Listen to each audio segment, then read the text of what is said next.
Hello everyone, my name is Keeley Bunting. I'm a senior games designer at Outplay. I'm actually going to be talking about something slightly tangential to aesthetics.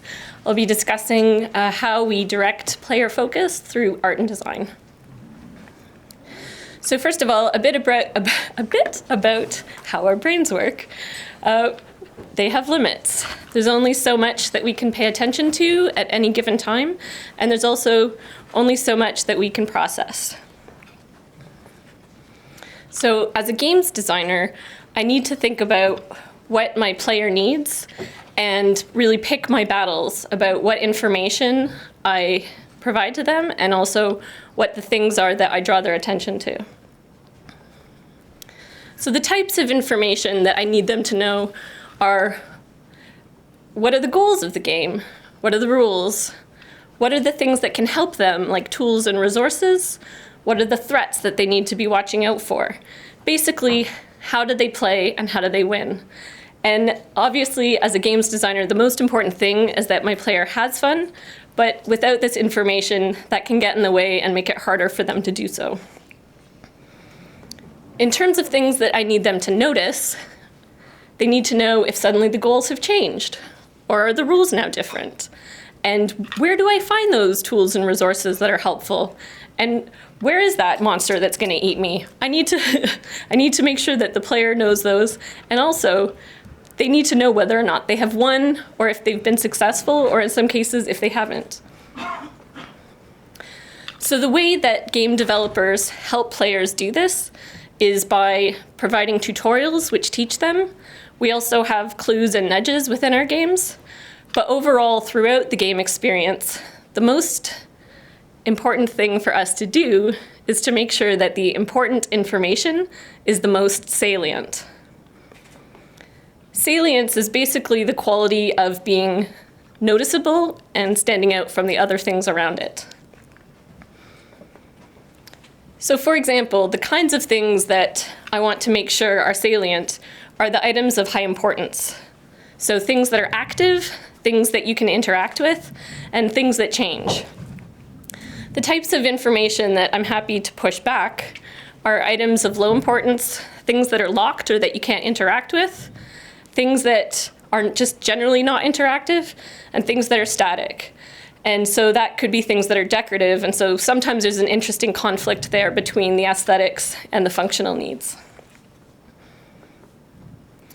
In terms of how we go about achieving visual salience, basically all the things you can see. We can play with shape, depth, size, color, so hue, brightness through lighting and things of that nature. We also have animation that allows us to play with movement, and of course contrast between the particular item that we want to highlight and the other ones that we don't. There's also other kinds of salience, so you can actually achieve these things through audio, and in some cases you may also have access to vibration in games. So just as a little exercise, I have taken an image of noise and I have put a play button on it. And you can find it, but it takes a split second for your brain to do so. So let's quickly see if we can improve that. First of all, I'm going to add some color to it, and that does help. And then I'm going to move it to a location that is perhaps more traditional in terms of where you'd expect to find a play button. I'm going to make it bigger so that you can see it and also so that it's easier to hit. I'm going to make it look like a button by making it 3D and playing around with its shape. In some cases, particularly in tutorials, you may see the use of arrows. And if that's not obvious enough, then you can get in there with your animations. This has all been done in PowerPoint. And of course, everyone knows that everyone's favorite in video games is a good God ray, or many in this case. And when that's not enough, you can look at the other elements that are less important, in this case, obviously the noise, and just knock it right back. This can be done by reducing the contrast in that, darkening it, and in some case, blurring it. So as you can see, we've gone from something where you have a play button that's not very salient to a play button that is very salient. And obviously you're not going to always use all of these things, but you can kind of pick and choose from them. And also this isn't an exhaustive list, but just gives you an idea of some of the things you have in your toolkit. So if we look at some in-game examples, we have Crafty Candy, which I'm the lead game designer for. Shout out to my lead artist over there, Alan. I also am going to show you some examples from Seeker's Notes, which is a hidden object game. Klondike Adventures, which is kind of like a little tap-em adventure. Tri-Peak Solitaire, which is a card game. And The Sims Mobile, which is a simulation game. I've chosen all things from the casual genre because that's just what I'm into. There we go. So, oh, that's too many. Okay.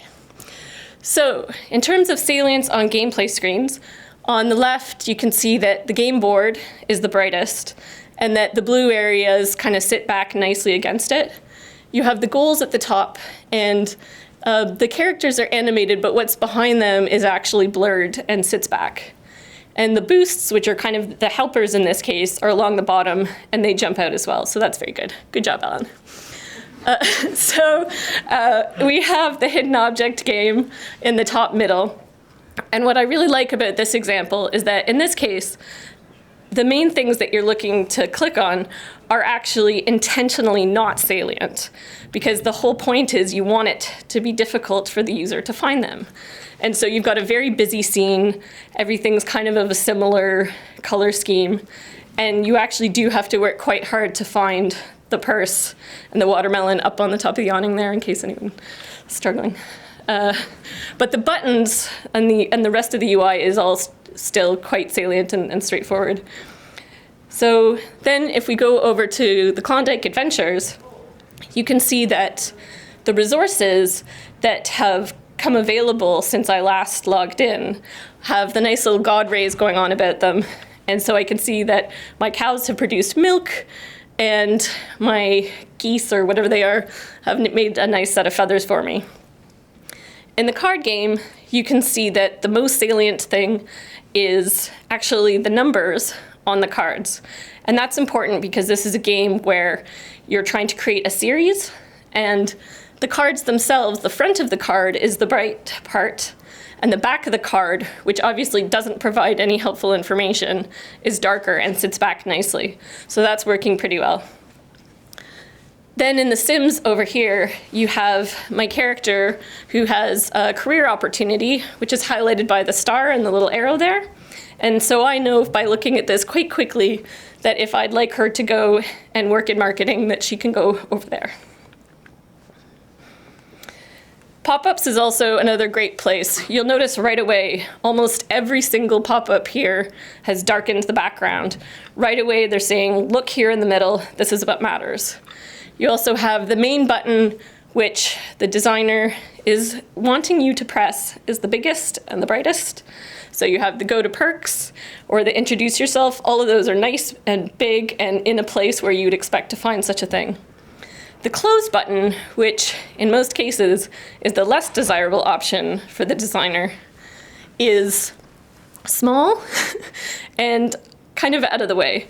And actually, in the two games on the top right, they actually don't even show you a close button. You just have to know to click into the darkness to get away from that pop-up. A couple other things to note here is that we have a little info button, and in this case, it's optional. And so it doesn't need to be big and crazy and colorful. It just needs to be somewhere where if you're looking for it, you can find it, but otherwise you can kind of carry on. So how do we achieve these things? Well, as design, we collaborate with an art team. The things I can do to make that go better is to ensure that my design documentation clearly calls out any of the elements that are interactive, and also which information is most important. And also if there's any other special requirements. In some cases, there may be something that I definitely want animated or something else like that, and I just need to let them know. But to be honest, after that, you should really be open to the possibilities. It's not my job to tell Alan what to do. And usually he comes up with something way better than what I would have thought of. So it's really about letting him know what is helpful to me as a designer so that he can go away and do something fantastic. So once it's all put together and we start to have some things, sort of builds going, it's a good time to go and evaluate the results. So you want to look at it and you want to double check, asking yourself, what are the most important things? And in the case where we do want attention drawn to them, which is almost always, are they the most salient? And if not, how can they be improved? Thank you.